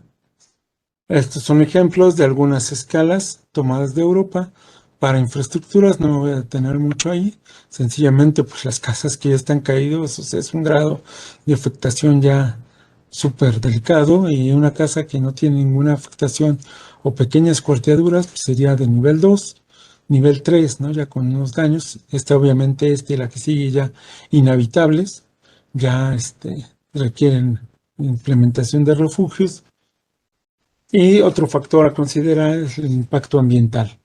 Muchas veces en las emergencias, en los desastres, no consideramos las posibles pérdidas de algunas especies nativas o alguna flora o fauna de ese lugar por la afectación, ¿no? Y esto también tenemos que considerarlo. En cuanto al impacto socioeconómico, está la desestabilización que llegamos a tener nosotros por flujo de efectivo, a lo mejor en situaciones, recuerdo un huracán que en Baja California, que la gente pues no tenía cajeros automáticos y empezó la desbandada, ¿no? Supuestamente porque no tenía recursos para comprar.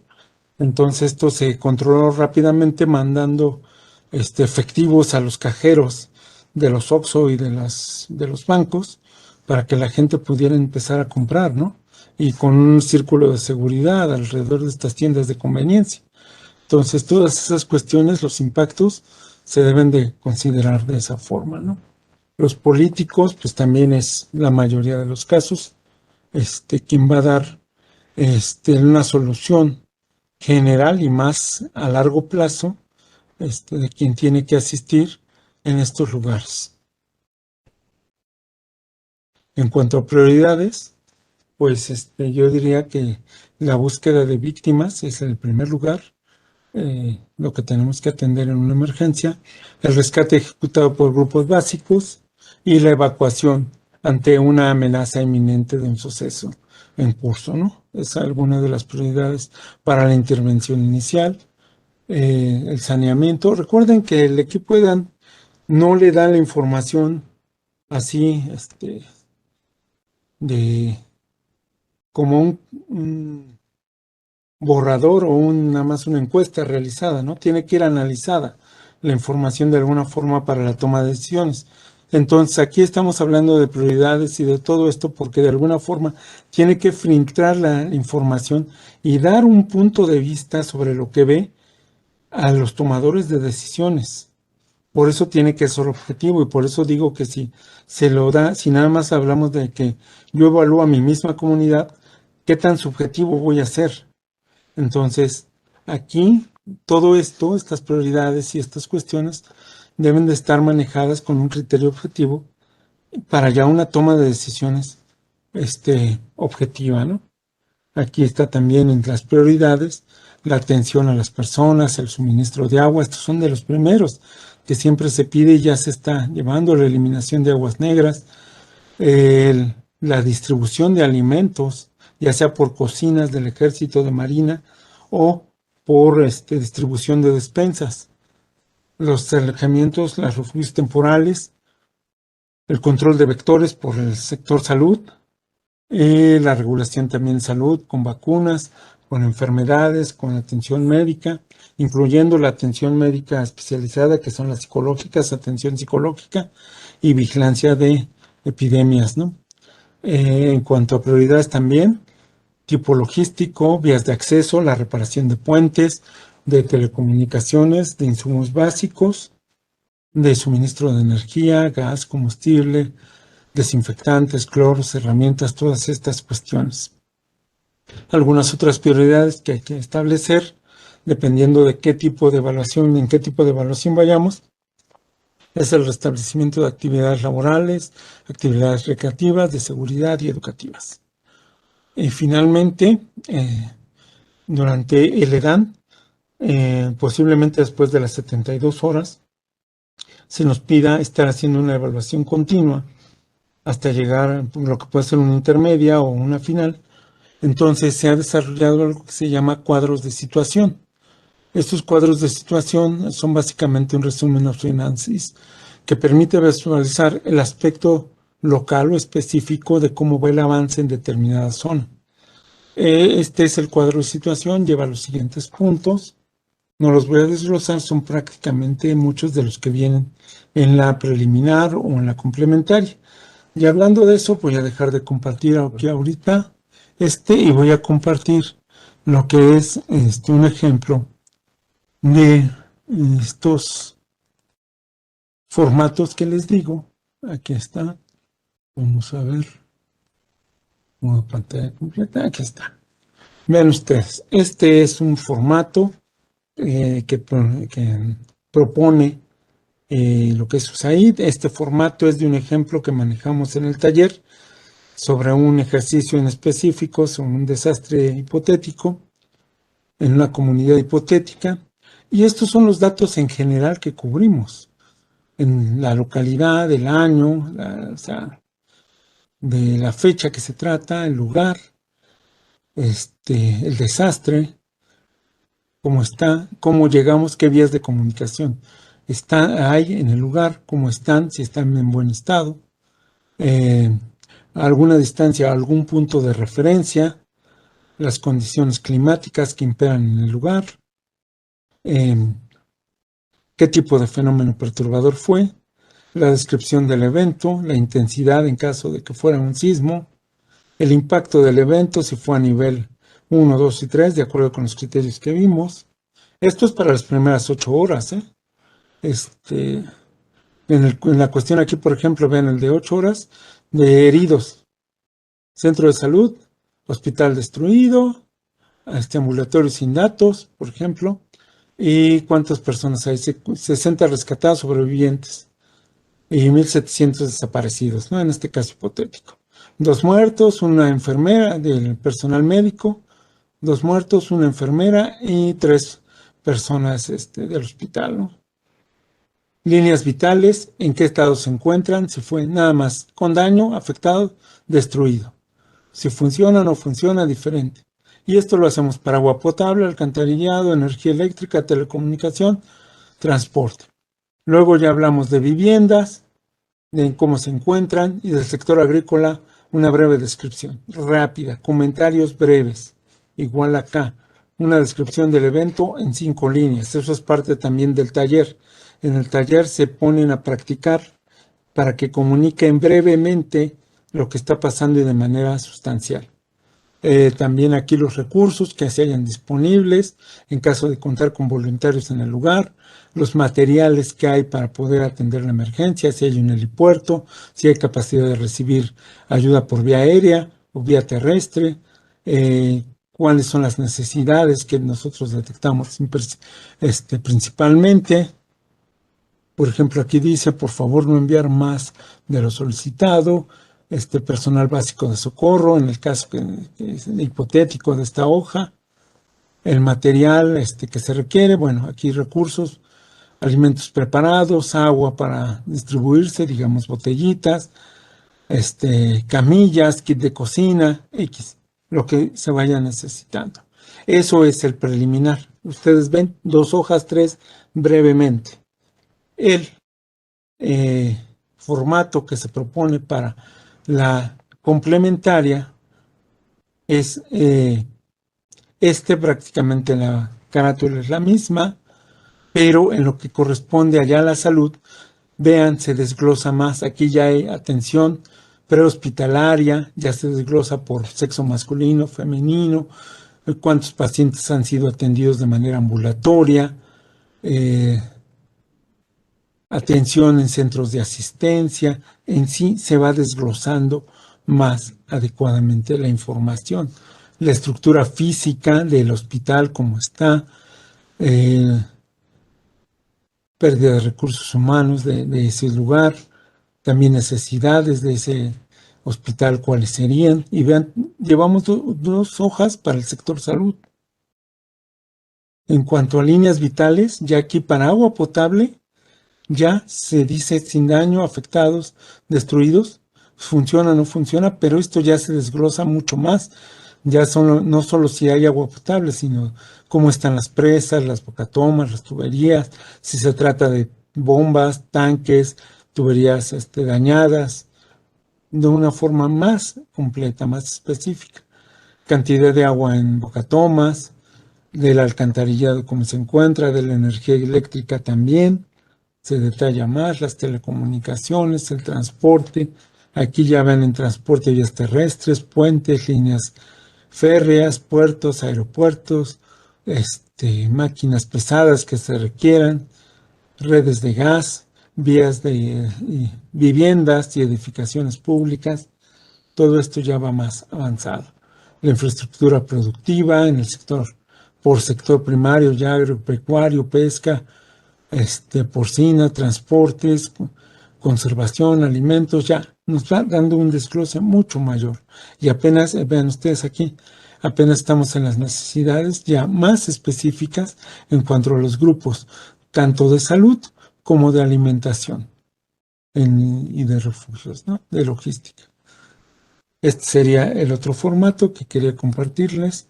Hasta aquí, estaría yo participando. Les agradecemos su participación y estamos a la orden. Muchas gracias.